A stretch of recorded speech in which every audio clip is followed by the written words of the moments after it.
자, 오늘 우리 장로님께서 이제 세 군데의 본문을 읽어 주셨는데 그 본문으로 오늘 함께 이제 우리가 살펴볼 말씀의 제목은 바다와 육지의 구속 경륜입니다. 바다와 육지의 구속 경륜. 오늘 말씀 여러분들 잘 주의 깊게 들으셔서 꼭 이해를 하시길 바라겠습니다. 먼저 두 번째, 세 번째 읽은 우리 창세기 1장은 천지 창조의 과정을 저희들에게 설명을 하고 있습니다. 우리가 성경 공부를 쭉 하다 보면은 그것도 제가 누차 아마 강조를 한 부분이 있을 거예요. 하나님께서는 보이는 이 세상의 역사, 인간의 역사라고 하는 그 사건 속에 구속사를 함께 진행하고 계시다는 거예요. 그래서 인간 역사와 하나님의 구속사가 별개로 진행이 되는 것이 아니라 그것이 함께 가고 있다는 거예요. 표면에 나타난 역사와 그 속에 감추어진 하나님의 구원 역사가 같이 가는 것입니다. 창세기 1장 천지 창조를 살펴볼 때에도 우리가 아직 어리고 깨닫지 못하고 무지할 때에는 이것이 어떻게만 보였냐면은 보이는 우주 만물 창조로만 국한되어서 많이 봤습니다. 그러나 하나하나 눈이 뜨이고 귀가 열리는 가운데에 그 속에서 우리가 뭘 찾아볼 수가 있냐면은 하나님의 구원 역사가 어떻게 펼쳐질지에 대한 구원 역사 청사진이 창세기 1장 안에 감춰져 있는 것을 우리가 발견할 수가 있습니다. 하나님께서 나는 태초부터 종말을 이미 고해놨고 아직 펼치지 아니한, 아직 이루지 아니한 것까지도 이미 다 예고해놨다고 이사야 46장 10절에는 우리에게 말씀하고 있습니다. 이사야 46장 10절 말씀에 내가 종말을 처음부터 고하며 아직 이루지 아니한 일을 옛적부터 보이고 이르기를 나의 모략이 설 것이니 내가 나의 모든 기뻐하는 것을 이루리라 하였노라 말씀하고 있습니다. 분명히 처음 태초부터 마지막까지 다 고해놨다는 거예요. 따라서 구속의 모든 역사가 완성될 때까지의 진행 과정이 이미 언제부터 담겨져 있대요? 처음부터 창조 때부터 담겨져 있다는 것입니다. 그래서 우리가 창세기 1장 속에서 구속 역사의 청사진을 함께 볼 수 있는 눈이 있어야 합니다. 그래서 오늘 살펴볼 것은 그 창세기 1장의 전체 역사 중에서 한번 육지라고 하는 이 땅에 대해서 한번 살펴보도록 하겠습니다. 우리가 땅 그러면은 그냥 랜드, 그라운드라고 하는 일반적인 땅만을 생각하게 되는데 히브리어로는 두 가지의 땅이 등장합니다. 그래서 오늘 제목에 나와 있는 바다와 육지라고 하는 이 육지는 그냥 땅이 아니에요. 자, 한번 따라해 보세요. 그냥 땅 중에서 히브리어로 에레츠라고 하는 땅이 있어요. 에레츠. 한번 해보세요. 따라오세요. 에레츠. 예, 그것은 우리가 일반적으로 말하는 일반 땅이에요. 그냥 랜드, 그라운드. 근데 육지라고 하는, 무치라고 하는 이 히브리어는 야바사라고 합니다. 야바사. 따라해 보세요. 야바사. 에레츠의 땅이 있고 야바사의 땅이 있는데 이 야바사는 뭔 차이가 있느냐고 할 때에 물기가 전혀 없는 땅을 말합니다. 야바사는 물기가 하나도 없는 땅을 야바사라고 하고 성경에서는 이것을 마른 땅이라고도 번역을 하고 있습니다. 그래서 오늘 본문 창세기 1장 1절에 등장하는 태초에 하나님이 천지, 하늘과 땅을 창조하시니라 라고 해서 나오는 그 지, 하늘과 땅, 지는 에레츠일까요? 야바사일까요? 1장 1절에 나오는 그 천지의 그 지는 에레츠예요. 그냥 땅이에요. 그냥 땅. 그리고 온 세상 물이 가득한 가운데에 셋째 날 물을 한 곳으로 모이라고 해가지고 그 물 속에서 드러난 땅 있죠. 오늘 창세기 1장 9절에 묻이 드러나는데 그 묻은 에레칠까요? 야바살까요? 방금 물에서 드러났으니까 축축한 땅일 줄 알았어요. 근데 그 에레치가 아니에요. 창세기 1장 9절에 바다에서 드러난 그 땅, 묻은 물기가 하나도 없는 야바사라는 거예요. 단어가 달라요. 창세기 1장 1절에 나오는 땅은 에레치고 1장 9절에 나오는 그 땅은 야바사라고 하는 물기가 없는 땅이에요. 그래서 물이 가득한 바다의 반대말은 에레치라고 하는 일반 땅이 아니라 뭐겠어요? 물기가 하나도 없는 야바사가 바로 바다의 반대말입니다. 지금 전문 용어 나오니까 지금 여러분들 좀 멍하시죠? 예, 발음도 어려운데. 자, 일단은 외우세요. 그러면은 바다의 반대말은 뭐예요? 물기가 있는 축축한 땅이 아니라 뭐예요? 바싹 마른 야바사가 바다의 반대말입니다. 자, 그러면은 출애굽기 14장에 등장하는 바다를 갈라서 이스라엘 백성들이 건넜던 그 땅 있죠. 그 땅은 에레치일까요? 물기 없는 야바사일까요? 그쵸? 이제 이게 딱 이해가 되시겠죠? 맞아요. 방금 홍해가 갈라져 가지고 축축할 수 있는데 그 땅은 어떤 땅이냐면은 물기 없는 야바사의 땅을 이 백성들이 건넜습니다. 다시 한번 제가 읽겠습니다. 출애굽기 14장 21절 22절 말씀 보시면은 모세가 바다 위로 손을 내어민데 여호와께서 큰 동풍으로 밤새도록 바닷물을 물러가게 하시니 물이 갈라져 바다가 마른 땅이 된지라. 이스라엘 자손이 바다 가운데 육지로 행하고 물은 그들의 좌우에 벽이 되니라고 말씀하고 있습니다. 여기서 이 땅은 야바사, 마른 땅입니다. 그래서 오늘 이 육지 야바사에 대해서 자세히 살펴보도록 하겠습니다. 먼저 첫 번째로 바다를 살펴보겠습니다. 바다. 아까 야바사라고 하는 그 마른 땅의 반대말이 뭐라고 했어요? 바다거든요. 바다. 그리고 이 육지 야바사가 드러나기 바로 전 상태가 뭐냐면은 바다예요. 바다. 바다가 뭘로 된 거예요? 마른 땅이 됐거든요. 그러면은 대체 이 바다는 성경에서 무엇을 상징하느냐, 무엇의 비유적 표현이냐라고 할 때에 죄악된 세상을 나타내고 있습니다. 죄악된 세상을 성경은 비유적으로 표현할 때에 바다라고 표현하고 또 물 세상이라고 말씀을 합니다. 요한계시록 17장 15절 말씀에 보시면은 이런 말씀이 있습니다. 또 천사가 내게 말하되 내가 본 바 음녀에 앉은 물은 백성과 무리와 열국과 방언들이니라. 17장 2절에도 쭉 살펴보시면은 큰 음녀가 나타나요. 음녀. 근데 세상 땅들의 왕들이 그 음녀가 주는 음행의 포도주 마시고 취하고 같이 음행을 하고 같이 놀아요. 같이 타락을 해요. 결론적으로 이 세상에 있는 모든 것들이 음녀가 깔고 앉아있는 그 밑바닥에 다 처해져 있는 거예요. 근데 그것을 뭘로 표현하고 있어요? 음녀가 앉은 물로 표현하고 있습니다.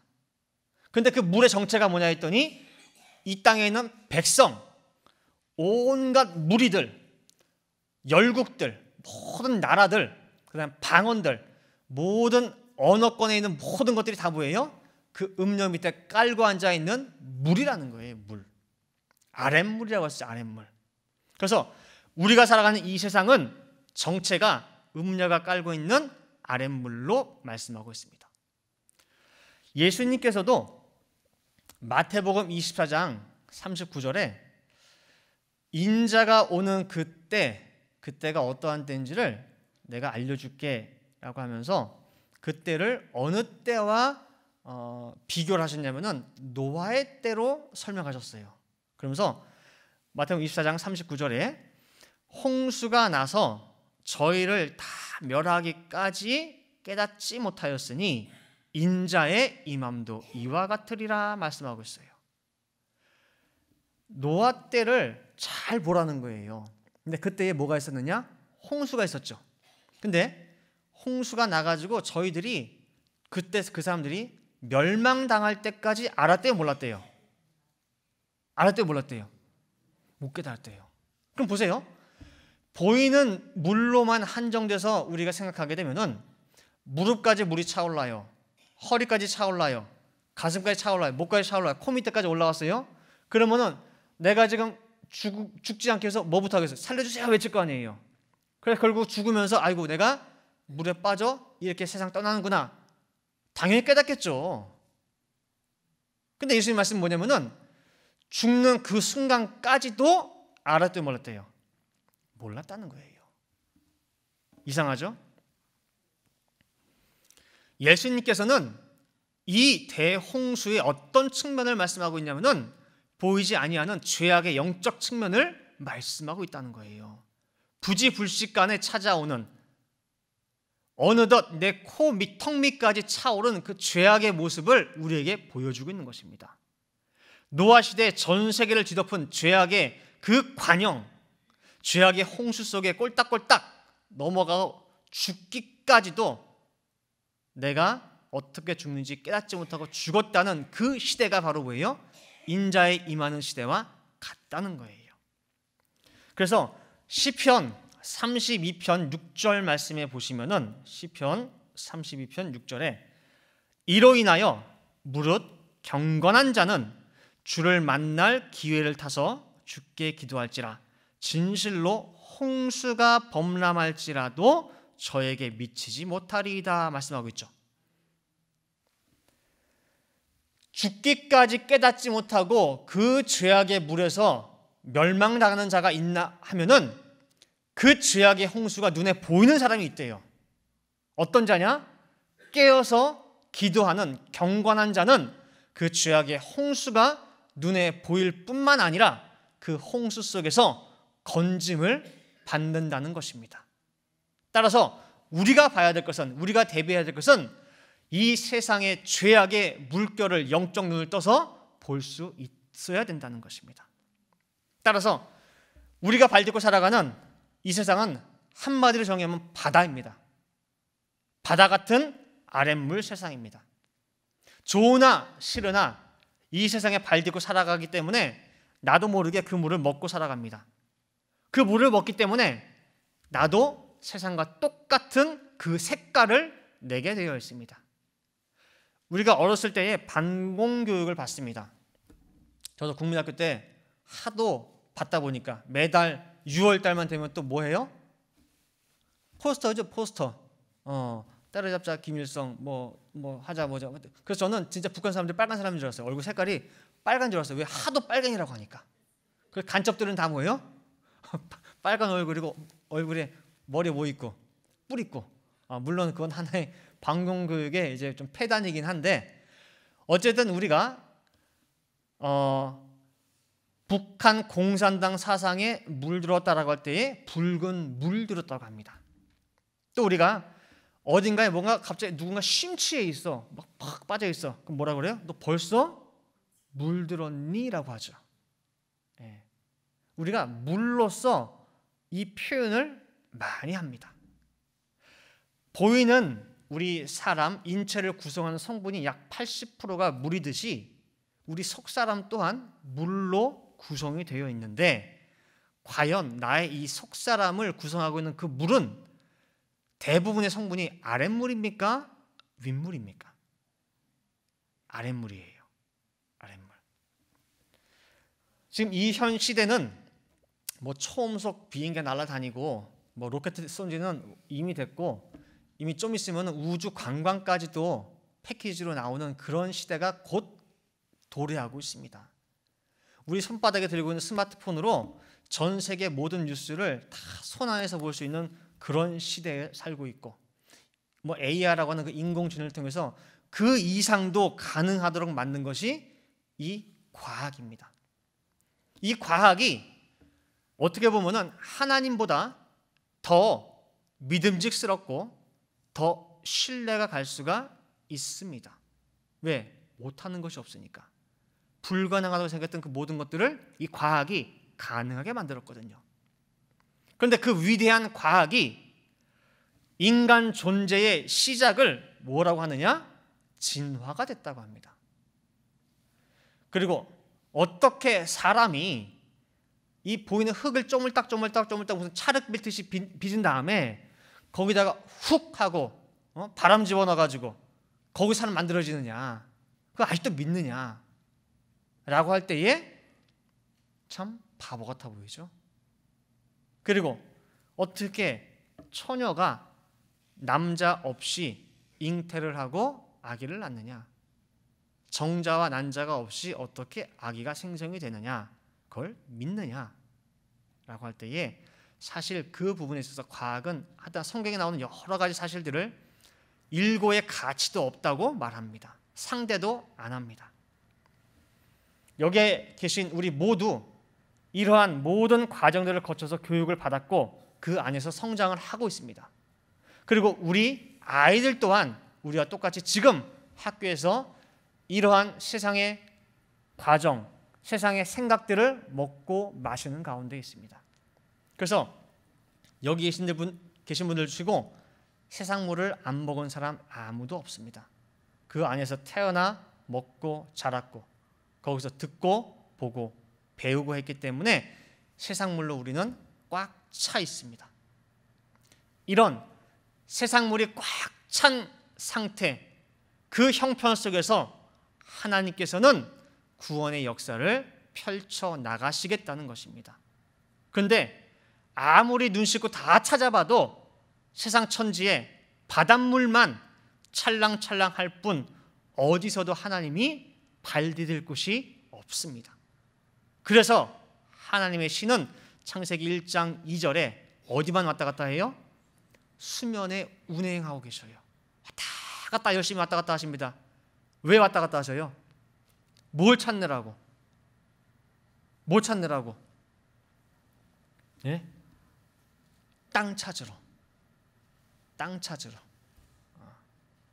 손바닥만한 땅 한 평이라도 있어야 하나님께서 발을 디딜 수가 있고 그곳에서 일할 수가 있을 텐데 그 땅을 찾는 거예요. 근데 어떤 땅이냐? 그냥 땅이 아니에요. 세상의 물기를 쫙 빼버린 마른 땅을 하나님께서는 찾으신다는 것입니다. 세상 물이 있으면 됩니까? 안 됩니까? 안 돼요. 세상 물이 끼어 있으면 안 됩니다. 그리고 하나님께서는 그 마른 땅에서 하나님의 역사를 이루어 가시겠다는 것입니다. 그래서 하나님의 구원 역사를 다른 말로 하면은 어떻게 표현할 수 있느냐? 바다 가운데 마른 땅 만드시는 역사라고 할 수가 있습니다. 바다 가운데 마른 땅 만드시는 역사. 그래서 이사야 51장 10절 말씀에 보니까 바다를 넓고 깊은 물을 말리시고 바다 깊은 곳에 길을 내어 구속 얻은 자들로 건너게 하신 이가 어찌 주가 아니시니까 그러는 거예요. 다시 말하면은 아랫물로 꽉 찬 가운데에 드러난 그 마른 땅, 그 길을 밟을 수 있는 자는 어떤 자들만 밟는데요? 구속 얻은 자들만 그 땅을 밟을 수가 있대요. 바다 속에 마른 땅 만드시는 하나님의 구원 역사예요. 자, 그럼 이제 두 번째로 홍해 속의 마른 땅을 보겠습니다. 홍해 속의 마른 땅. 우리 인간 구원의 역사를 크게 세 단계로 표현하면은 애굽과 그 다음 단계가 뭐예요? 광야와 그 다음에 가나안이죠. 애굽, 광야, 가나안으로 구분할 수가 있습니다. 세상을 의미하는 그 애굽에서 이끌어내실 때 보여주신 가장 큰 표적이 뭐냐라고 할 때에 홍해 속의 마른 땅입니다. 넘실거리는 바닷속에 마른 땅이 있을 것이라고는 상상조차 못한 일입니다. 오직 하나님만 하실 수 있는 바닷속 마른 땅입니다. 그리고 그 길로 이스라엘 백성들을 건너게 하시고 그리고 인도하신 곳이 어디냐? 곧바로 가나안 땅 갔어요? 이스라엘 백성들은요 모세 따라 나올 때에 조금만 가면은 바로 가나안 땅 간대. 그러니까 가나안 땅만 목적으로 두고 나왔단 말이에요. 근데 곧바로 가나안 땅 인도하신 게 아니라 어디로 인도했어요? 광야예요, 광야. 근데 이 광야가 곧 마른 땅이죠. 자, 시편 106편 9절 말씀 보시면은 시편 106편 9절에 이에 홍해를 꾸짖으시니 곧 마름에 저희를 인도하여 바다 지나기를 광야를 지남 같게 하사. 자, 바다를 지나가는데 분명히 보이기는 뭐예요? 바다 지나가고 있어요. 근데 실상은 뭘 지남 같게 하신대요? 광야를 지남 같게 하신대요. 자, 여러분들 염두해 주시기 바랍니다. 누구한테는 그게 바다인데 누구한테는 뭐예요? 광야래요. 참 감사하죠.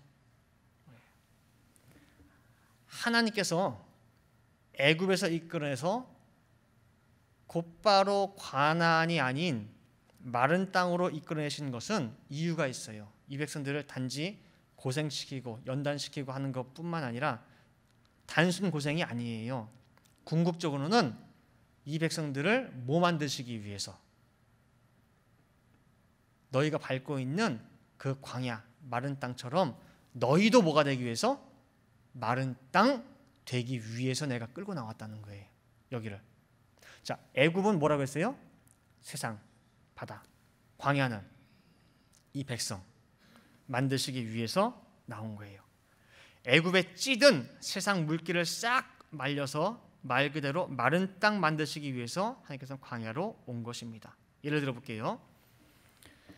사람이 일단은 떡으로 사는 거 맞습니까? 안 맞습니까?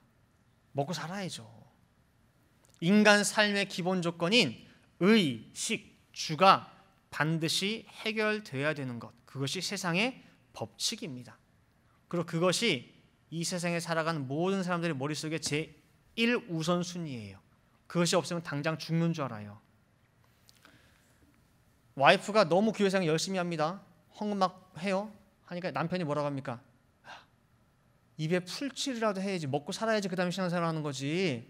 야, 당장 먹을 것도 없는데 무슨 헌금이니? 라고 하잖아요. 그죠? 생활비도 없는데 무슨 헌금이야? 야, 그 말이 맞습니까? 안 맞습니까?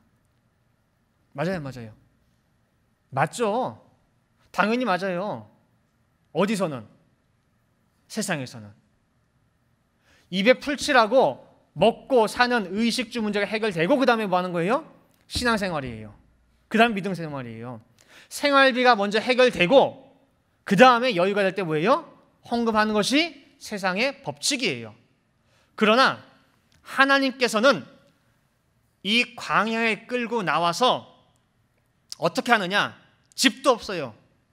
먹을 것도 없어요. 마실 물도 없어요. 그러면서 뭘 가르치느냐? 사람이 떡으로만 사는 것이 아니요, 하나님의 입에서 나오는 모든 말씀으로 산다고 하는 신명기 8장 3절 말씀이 100% 온전히 믿어질 때까지 세상 물기를 빼고 마른 땅 만드는 역사의 현장이 바로 뭐라는 거예요? 광야예요. 광야. 네가 생각하는 우선순위, 세상 먹고 사는 거 우선, 신앙생활 차선이 아니라 하나님의 말씀으로 사는 것이 우선이 되고 그 다음이 먹고 사는 것 차선이 되는 우선순위 바꾸는 자리가 어디예요? 광야예요. 그러려면은 네가 지금까지 붙들고 살았던 세상 생각을 어떻게 해요? 그 물기를 먼저 말리라는 거예요. 네 자체가 마른 땅 광야가 되라는 것입니다.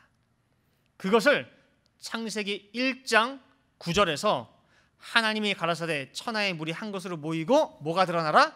묻이 드러나라. 마른 땅이 드러나라 라고 하는 그 장면으로 표현하고 있습니다. 이 창세기 1장 9절은 절대로 바다에서 방금 드러나가지고 아직까지 물기가 조금이라도 남아있는 축축한 에레츠의 땅이 아닙니다. 바싹 마른 땅 야바사를 나타내고 있습니다. 홍해 밑에서 모습을 드러낸 땅 또한 야바사, 마른 땅입니다. 따라서 창세기 1장 속에 하나님의 구속 역사의 청사진이 깃들어져 있다고 한다면 그 중에 반드시 거쳐야 될 한 과정은 뭐냐? 바다 속에서 뭐가 드러나는 역사가 있어야 돼요? 마른 땅이 드러나는 역사가 있어야 된다는 것입니다. 그리고 그 구원 역사의 과정 속에 우리 한 사람 한 사람 다 어떻게 해요? 그 여정 속에 있기 때문에 우리 또한 세상 물기가 가득한 땅이 아니라 무슨 땅으로 거듭나야 돼요? 마른 땅으로 거듭나야 된다는 것입니다. 그럼 세 번째로 살펴볼 것은 마른 땅에서 행하시는 하나님의 새 일입니다. 마른 땅에서 행하시는 하나님의 새 일. 하나님께서 최종적으로 당신의 나라를 건설하시는 장소, 잃어버린 낙원을 회복하는 그 장소가 어디냐? 라고 할 때 어디입니까? 어디예요?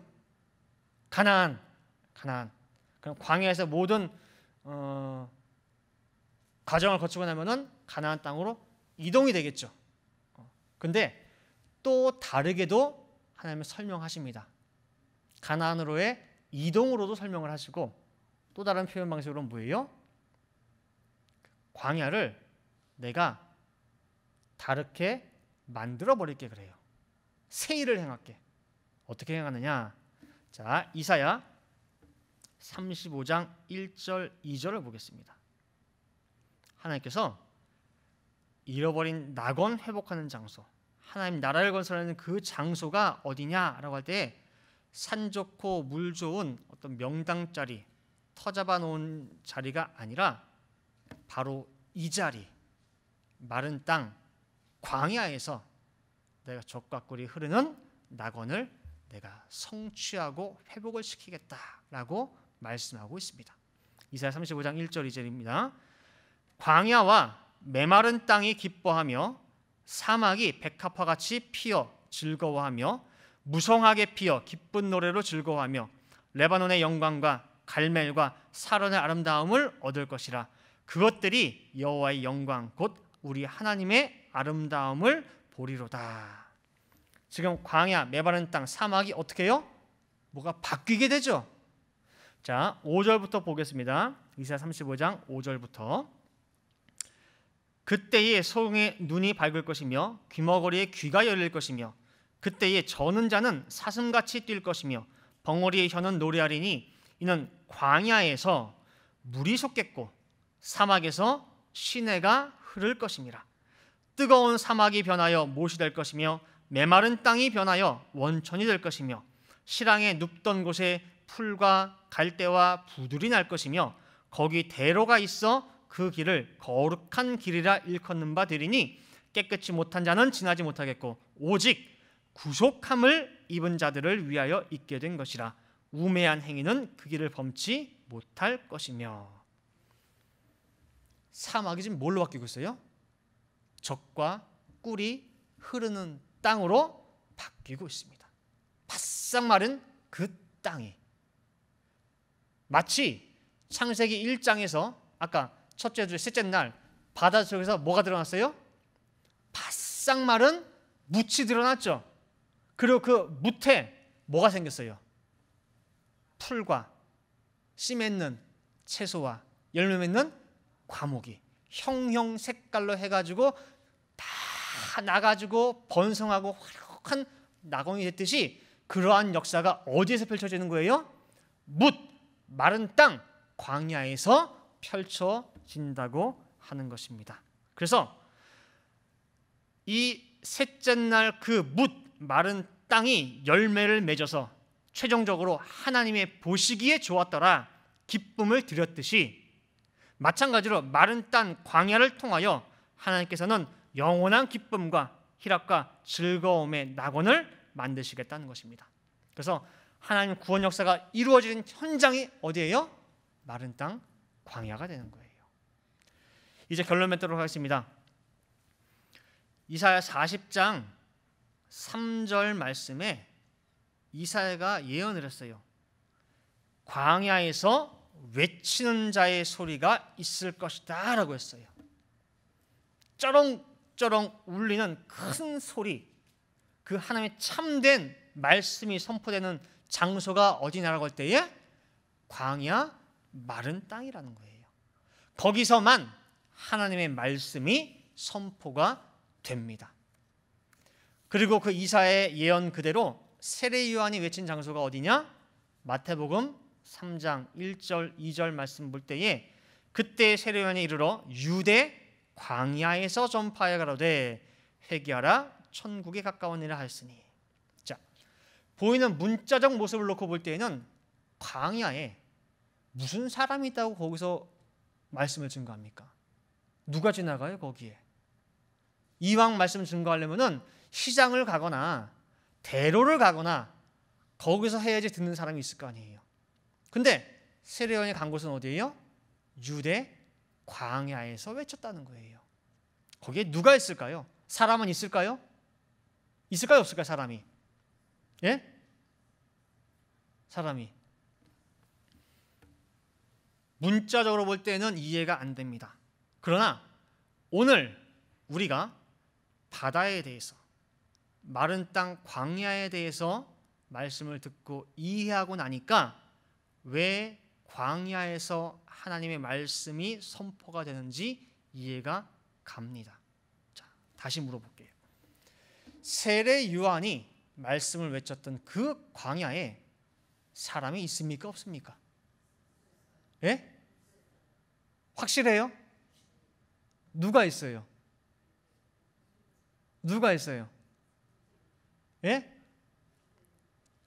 여러분들이 있잖아요. 이해되시겠어요? 예. 광야에서만 참된 하나님의 말씀이 선포가 될 뿐만 아니라 다른 말로 하면은 광야만 하나님의 그 말씀을 들을 수가 있습니다. 광야에서만 하나님의 말씀이 울림이 있을 수가 있습니다. 그리고 광야만 그 말씀을 받아서 열매를 맺을 수가 있다는 것입니다. 여러분들은 어디 살고 계세요? 여러분들, 예? 광야의 바다예요. 그죠? 자, 근데 실제로 교회 밖에만 나가면 어디 또 살아요? 바다에 살고 있어요. 그러나 잘 보세요. 하나님의 구속함을 입은 자들은 바다 속에 있지만은 무슨 땅을 밟고 살아요? 마른 땅을 밟고 살게 돼 있어요. 이해되시겠죠? 예. 그래서 때마다 주시는 이 말씀 여러분 헛되이 흘려버리지 마시고 마음에 새기고 또 새기는 가운데에, 그리고 주신 말씀을 통해서 내 온 몸에 깃들어져 있는 세상 바닷물을 씻고 또 씻는 가운데에 바싹 마른 땅이 된 역사가 있기를 간절히 바랍니다. 마른 땅이 된 광야가 되고 나면은요, 그 광야인 사람은 소원이 한 가지밖에 없어요. 뭐밖에 없을까요? 광야의 소원은 딱 한 가지밖에 없어요. 쩍쩍 그냥 그 거북이 등처럼 갈라진 마른 땅은 딱 한 가지밖에 소원이 없어요. 뭐예요? 물. 어디서 내리는? 그렇죠. 하늘에서 내리는 비. 아랫물이 아니라 하늘에서 내리는 윗물의 은혜만을 간절히 바라고 원하는 것이 광야 마른 땅이라는 것입니다. 그래서 우리 여기에 모이신 우리 모든 성도님들은 사람이 떡으로만 사는 것이 아니요, 하나님의 입에서 나오는 모든 말씀으로 산다고 하는 그 말씀이 온전히 100% 믿어지는 마른 땅들이 되어서 그 고백이 늘 생활 가운데 나오는 가운데에 하늘의 은혜, 윗물의 은혜만 받고 살아가시는, 그리고 최종적으로는 여러분 한 사람 한 사람이 광야에서 하나님의 낙원으로 변화되는 그런 역사 있기를 간절히 바라겠습니다. 다시 기도하시겠습니다. 사랑과 나가 충만하신 아버지 하나님, 이렇게 거룩한 주일을 맞이하여서 아버지 앞에 나오기 위하여 정말 몸과 마음을 깨끗하게 단장하고 아버지 앞에 신령과 진정으로 예배드린 모든 성도들의 마음 그릇그릇마다 예배해 놓으신 큰 말씀의 은혜와 축복으로 더하여 주시옵소서. 또 오늘 주신 말씀처럼 저희들 이 애굽 세상 물속에 살아가는 가운데 있습니다. 나도 알지 못하는 가운데에 그 물을 먹고 마시는 가운데 내 온몸이 정말 혹여라도 세상 죄악의 물로 가득 물들어 있을까 두렵습니다. 날마다 시마다 때마다 주시는 이 말씀을 통하여 이 모든 물들을 다 빼낼 수 있게 도와주시고 온전히 하나님께서 찾고 또 찾으시는 마른 땅 광야가 됨으로 말미암아 이제 그 광야에서 하나님의 새 역사가 이루어질 때에 우리 각자 모든 사람들이 그 새 역사에 동참할 수 있게 도와주시어서 마른 땅이 늘 하늘의 물, 신령한 단비를 바라듯이 이 말씀을 받아서 저희 마음 신비에 정말 씨 맺는 채소, 열매 맺는 과목을 많이 맺어들어서 하나님께 바쳐드릴 수 있는 귀한 역사 있게 도와주시옵소서. 정말 세상 살아갈 때에는 이 세상 것이 최고인 줄 알고 살아갔습니다. 그러나 사도 바울의 고백같이 내가 모르고 깨닫지 못할 때에는 세상 명예, 세상 물질이 최고인 줄 알았지만은 이제 예수 그리스도를 아는 이 말씀을 만나고 나니 예수라는 지식이 가장 고상하고 이 세상의 모든 것들은 정말 아무 쓰잘데기 없는 배설물 같다고 하는 그 고백이 우리의 고백이 되어서 날마다 심령이 마른 땅이 되고 결국에는 하나님의 새 역사 창조의 귀한 역사가 그 터전이 되어질 수 있는 우리 모든 성도들 될 수 있도록 인도하여 주시고 이들 부른 동상교회가 그 하나님 낙원의 정말 기지가 될 수 있도록 아버지 인도하여 주시옵소서. 또한 이제 일주일간 살아갈 때에 정말 세상에 많은 죄악과 싸우게 됩니다.